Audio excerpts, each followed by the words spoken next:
ನೀವು ನಾತಿಯಾಗಿ ಮುದ್ದು ಮಾಡ್ತಿದ್ದೀರಾ. ನಾನೇನು ಎಕ್ಸ್ಟ್ರಾ ಮುದ್ದು ಮಾಡಿದೆ? ಮಕ್ಕಳು ಅಂದ್ರೆ ಮುದ್ದಲ್ವಾ, ಎಂಥವ್ರಿಗಾದ್ರೂ ಮುದ್ದು ಬರುತ್ತೆ. ಇದ್ರಲ್ಲಿ ಕಂಪ್ಲೇಂಟ್ ಮಾಡೋಂಥದ್ದೇನಿದೆ? ಇಲ್ಲ, ಇತ್ತೀಚೆಗೆ ನಿಮ್ಮ ಪ್ರೀತಿ ಮುದ್ದು ಜಾಸ್ತಿ ಆಗೋಗಿದೆ. ಅವ್ನು ನಿಮ್ಮ ಜೊತೆ ಇರೋದಕ್ಕೆ ಬಯಸ್ತಾನೆ, ನಿಮ್ಮ ತುಂಬಾನೇ ಹಚ್ಕೊಂಡಿದ್ದಾನೆ. ಅದೆಲ್ಲ ಓಕೆ, ಹೋಗ್ಲಿ ಬಿಡು ಅಂತ ಸುಮ್ಬಿಟ್ರೆ ಇದ್ಯಾಕೋ ಮಿತಿ ಮೀರಿ ಹೋಗ್ತಿದೆ ಅಂತ ಅನಿಸ್ತದೆ. ಅನ್ಸೋದೇನು? ಮಿತಿ ಮೀರಿ ಹೋಗಿದೆ.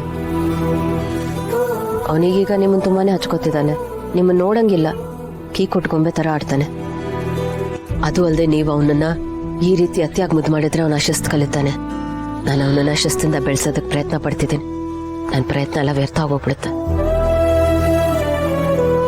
ಅವ್ನು ನಿಮ್ಮನ್ನು ನೋಡಿದ ತಕ್ಷಣ ಬಂದು ತಪ್ಕೋತಾನೆ, ಮುದ್ದು ಮಾಡ್ತಾನೆ. ಅವ್ನು ಯಾರ ಜೊತೆನೂ ಈ ರೀತಿ ಮಾಡಿಲ್ಲ, ನಿಮ್ಮ ಜೊತೆ ಮಾತ್ರ ಹೀಗೆ ಮಾಡ್ತಾನೆ. ಅದೇ ನನ್ನ ಟೆನ್ಷನ್ ಕಾರಣ ಆಗ್ತಿರೋದು. ಅದಕ್ಕೆ ನಾನೇನು ಮಾಡಲಿ?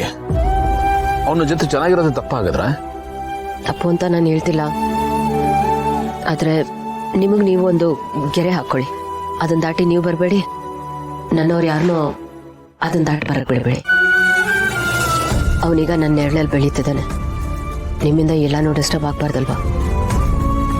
ಆ ಕಾರಣಕ್ಕೆ ನಾನು ಅವನಿಂದ ಎಲ್ಲಾನು ಮುಚ್ಚಿಟ್ಟಿರೋದು, ಯಾವ ಡಿಸ್ಟರ್ಬೆನ್ಸು ಇಲ್ಲದೆ ಎಲ್ಲ ಸ್ಮೂತಾಗಿ ನಡ್ಕೊಂಡು ಹೋಗ್ಲಿ ಅಂತ. ಸೊ ನೀವು ಅವನಿಗಿಷ್ಟ ಹತ್ರ ಆಗ್ತಿರೋದು ನನಗಿಷ್ಟ ಆಗ್ತಿಲ್ಲ ಗೌತಮವ್ರೆ. ನನ್ನ ಮೇಲೆ ಅವನಿಗೆ ದ್ವೇಷ ಉಟ್ಕೊಂಡ್ರೆ ನಾನು ಏನು ಮಾಡಲಿ? ಇಷ್ಟು ದಿನ ನಾನು ಅವನಿಗೋಸ್ಕರ ಮಾಡಿದ್ದೆಲ್ಲಾನು ಒಂದೇ ಕ್ಷಣದಲ್ಲಿ ಕೊಚ್ಕೊಂಡು ಹೋಗಲ್ವಾ? ನಾನು ಅವನನ್ನು ಅಷ್ಟು ಪ್ರೀತಿಯಿಂದ ಅಷ್ಟು ಜೋಪಾನವಾಗಿ ಸಾಕು ಬೆಳೆಸಿದ್ದೀನಿ. ಅದು ಯಾವುದಕ್ಕೂ ಅರ್ಥನೇ ಇಲ್ಲ ಅನ್ನೋ ಥರ ಆಗ್ಬಾರ್ದಲ್ವಾ? ನನ್ನ ಕನ್ಸನ್ನು ಸ್ವಲ್ಪ ಅರ್ಥ ಮಾಡ್ಕೊಳ್ಳಿ. ನಾಳೆ ದಿನ ನೀವು ಯಾರು ಅಂತ ಅವನು ಗೊತ್ತಾಗಿ ಇಷ್ಟು ದಿನ ಈ ಸತ್ಯನ ಯಾಕೆ ಮುಚ್ಚಿಟ್ರಿ ಅಂತ ನನಗೆ ಕೇಳಿದ್ರೆ ನಾನು ಏನಂತ ಉತ್ತರ ಕೊಡಲಿ? ನನ್ನ ಮೇಲೆ ಅವನಿಗೆ ದ್ವೇಷ ಹುಟ್ಟಿದ್ರೆ ಇಷ್ಟು ವರ್ಷ ಅಮ್ಮ ಆದವಳು ನಿಮ್ಮ ಕಾರಣಕ್ಕೆ ನಾನು ವಿಲನ್ ಆಗ್ಬಿಡ್ತೀನಿ. ಹಾಗಾಗೋದಕ್ಕೆ ನಾನು ರೆಡಿ ಇಲ್ಲ. ದಯವಿಟ್ಟು ಅವನಿಂದ ಎಷ್ಟು ದೂರ ಇರೋಕ್ಕಾಗುತ್ತೋ ಅಷ್ಟು ದೂರ ಇರಿ ಪ್ಲೀಸ್. ಅವನಿಗೆ ಹಾಯ್ ಬಾಯ್ ಬಿಟ್ರೆ ಇನ್ನೇನು ಹೇಳೋದಕ್ಕೆ ಹೋಗ್ಬೇಡಿ. ಅವನಾಗ ಅವನೇ ಬಂದು ಹಗ್ ಮಾಡೋದು, ಮುತ್ಕೊಳ್ಳೋದೇನಾದ್ರೂ ಮಾಡಿದ್ರು ನೀವು ಡಿಸ್ಟೆನ್ಸ್ ಮೇಂಟೈನ್ ಮಾಡಿ. ನೀವು ಅವಾಯ್ಡ್ ಮಾಡ್ತಿದ್ದೀರಾ ಅಂತ ಅವನಿಗೆ ಅರ್ಥ ಮಾಡಿಸಿ.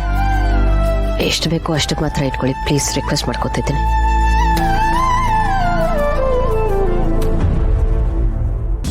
ನಾನು ಇಷ್ಟೆಲ್ಲ ಯಾಕೆ ಹೇಳ್ತಿದ್ದೀನಿ ಅಂತ ದಯವಿಟ್ಟು ಅರ್ಥ ಮಾಡ್ಕೊಳ್ಳಿ. ನಾನು ಏನು ಮಾಡಲಿ? ನಾನು ಬೇಡ ಅಂದ್ರೂ ಅವನಾಗವನೇ ನನ್ನ ಹತ್ರ ಬರ್ತಾನಲ್ಲ. ಕಷ್ಟ ಆಗುತ್ತೆ, ನಂಗೆ ಅರ್ಥ ಆಗುತ್ತೆ, ಬಟ್ ಬೇರೆ ವಿಧಿ ಇಲ್ಲ. ಅವನಿಂದ ಸ್ವಲ್ಪ ಡಿಸ್ಟೆನ್ಸ್ ಮೇಂಟೈನ್ ಮಾಡಿ. ಅವನ ಹತ್ರ ಮಾತಾಡೋದನ್ನೇ ಬಿಟ್ಬಿಡ್ಲಾ? ಅದು ನಿಮಗೂ ಒಳ್ಳೇದು, ನಮಗೂ ಒಳ್ಳೇದು.